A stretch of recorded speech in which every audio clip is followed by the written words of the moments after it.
The tape arrived without ceremony. It was the spring of 1991, and Freddie Mercury was in the middle of recording sessions at Metropolis Studios in London.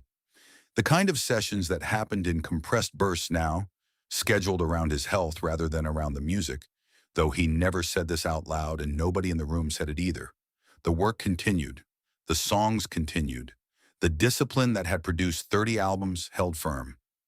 A producer named David, someone who moved between the major labels and knew everyone at the level where knowing everyone was the job, had been in and out of the studio for 3 days. On the third day, he brought a cassette. He didn't make a presentation of it. He set it on a table in the break room where Freddie was sitting with a cup of tea and a cigarette, and he said, "Something you should hear. American band. About to be very large, I think." Freddie looked at the cassette, then at David. "Play it," he said. The tape was a pre-release copy of Nevermind. Not the finished album, something closer to an advanced pressing, the kind that circulated among industry people in the weeks before a release date. The production was complete. The songs were sequenced. It was, for all practical purposes, the record. David put it in the cassette player on the counter. Freddie listened with his tea in both hands and his eyes on the middle distance. The particular posture of a musician listening to something he is trying to understand rather than enjoy. He was 44 years old and had been listening to music professionally for 23 of them. He understood the architecture of popular music at a cellular level. The decisions that happened at the level of a single chord or a single syllable that separated something lasting from something that would not outlive its season. He listened through the first song, into the second. Somewhere in the middle of the third, he set down his tea. "Turn it off," he said. David turned it off. Freddie was quiet for a moment, looking at the cassette player. "He can't control it," Freddie said finally. "The voice, it's all force and no direction. He's shouting at the listener instead of singing to them." He picked up his cigarette. "This boy's finished before he started. The press will love it for 6 months, and then they'll move on to the next one." David said nothing. "It's very American," Freddie added, which in his mouth was not precisely a compliment. He finished his cigarette. He went back to the studio. The session continued. The cassette stayed on the counter. Nevermind was released in September 1991.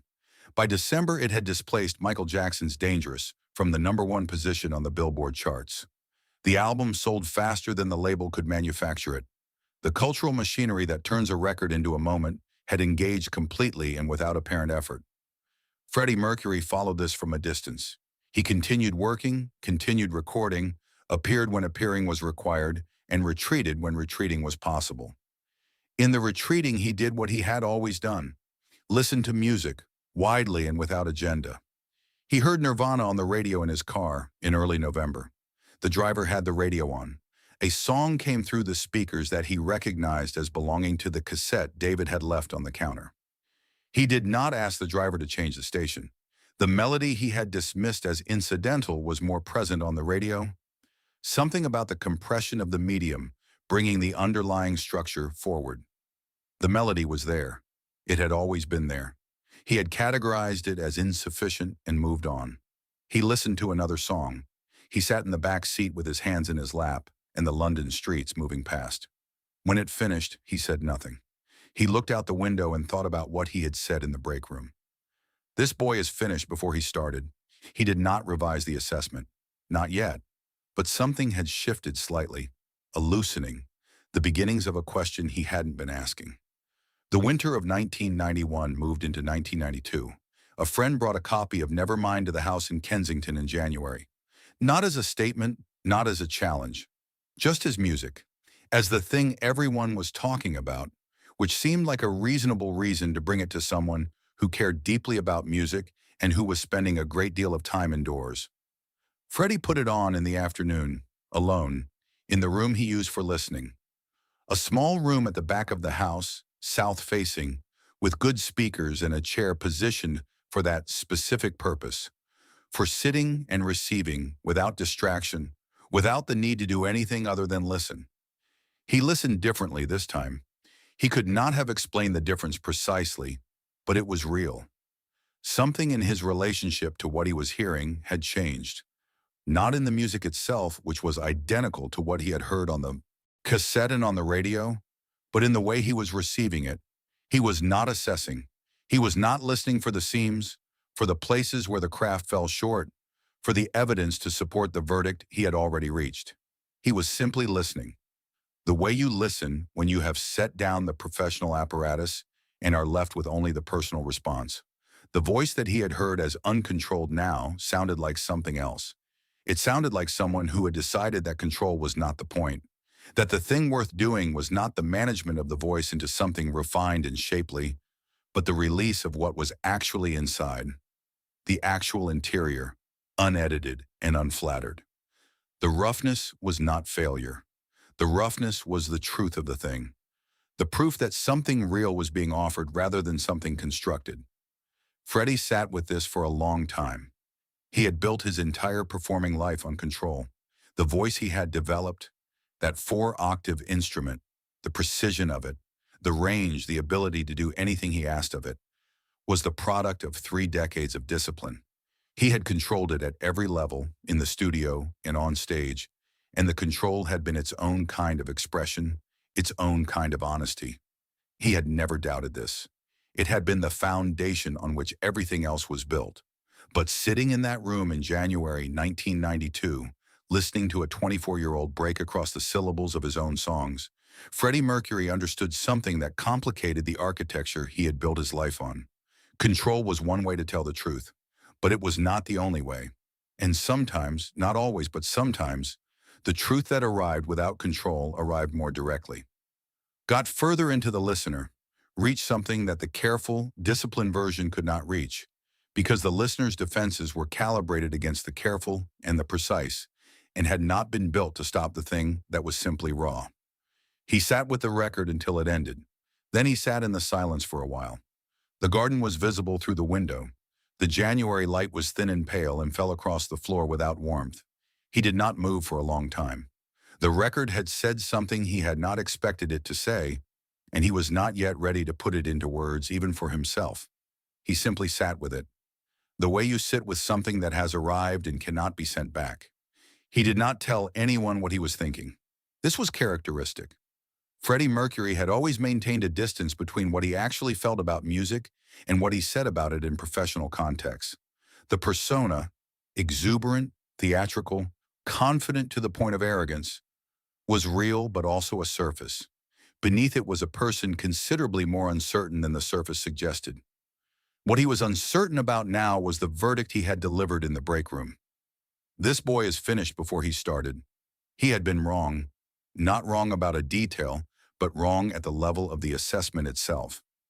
He had listened to the cassette looking for craft, for discipline and accumulated technique, and had found it insufficient, and concluded that the thing itself was insufficient. But the craft had not been the point. What the voice was doing required a different kind of craft. The craft of radical honesty, of standing in the room with nothing between the interior and the listener. That was harder than it looked.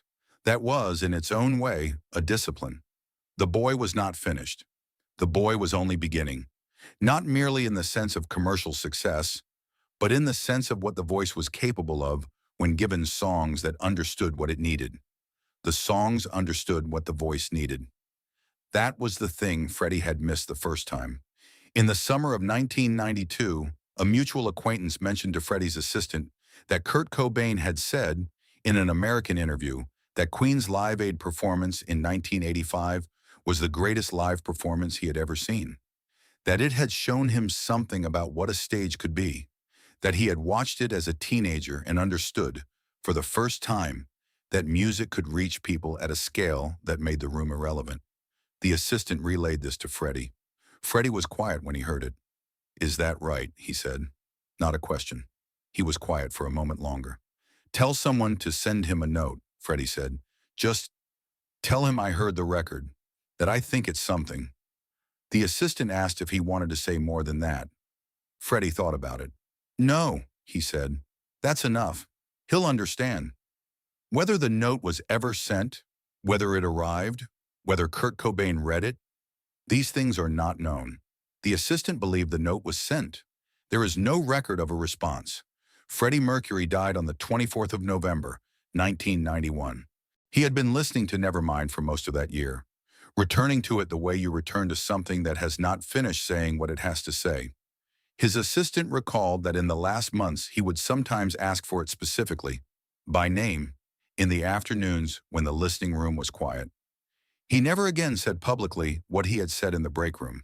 The assessment became irrelevant, displaced by the actual relationship with the actual music that had developed in the months that followed. The car radio, the January afternoon, the quiet in the room after the record ended. What remained was the listening, and the note, if the note was sent. David, the producer who had left the cassette on the counter, gave an interview in 2008 to a music journalist writing a retrospective about the early 90s. He described the break room, the cassette, the verdict. He said the boy was finished, David recalled, and I thought he was probably right because Freddie was usually right about these things. The journalist asked if Freddie had ever revised the opinion. David paused. Not in so many words, he said. But I was at the house a few times that winter, and the record was playing more than once. And one afternoon I asked him about it, asked if he'd changed his mind. David was quiet for a moment. He said, I was listening to the wrong thing. I was listening to what the voice couldn't do. I should have been listening to what it was doing. Another pause. Then he said something I've thought about a lot since. He said, the boy isn't finished. The boy is the only one in the room who knows exactly what he's doing. The rest of us have just been doing it so long, we've forgotten that's what it looks like. The journalist asked when this conversation had taken place. David thought for a moment. Late summer, 1992. He paused. 5 or 6 months before Freddie died. The cassette David left on the counter at Metropolis Studios in the spring of 1991 was not saved. Studio break rooms accumulate and discard objects constantly. Cassettes, coffee cups, session notes, and whatever became of that one is not known. It was an object with a function, and when the function was complete, it was treated accordingly. But the conversation that happened around it survived. The verdict, the reversal, the things said in the listening room in January, the note that may or may not have been sent. Certain details were consistent across all the recollections. The break room, the tea, the cigarette, the cassette player on the counter, and Freddie Mercury, 44 years old, setting down his cup in the middle of the third track, and then, months later, in a quiet room in Kensington, picking it back up, listening differently, understanding that the boy was not finished, understanding that what he was hearing was the same attempt Freddie had been making his entire career, to take what was inside and make it audible, to turn the interior into sound and offer it to whoever was willing to receive it. The method was different. The result, that quality of transmission, the feeling in the listener of receiving something genuine, was the same. Freddie had spent 30 years reaching for it, with precision and craft. The boy reached for it by simply opening his hands. He never got to say any of this to Kurt Cobain. The note, if it arrived, said only, I heard the record. I think it's something. Sometimes that is enough. There are two kinds of being wrong. The first is being wrong about a fact. The correction is simple and costs nothing. The second is being wrong about a way of seeing. You looked at something through a framework not built for it, and everything the framework showed you was accurate, and everything it showed you was beside the point. The second kind requires not just changing the conclusion, but dismantling the lens. Freddie Mercury, in the quiet of a winter afternoon, dismantled the lens. That is the harder thing. That is the thing worth noting.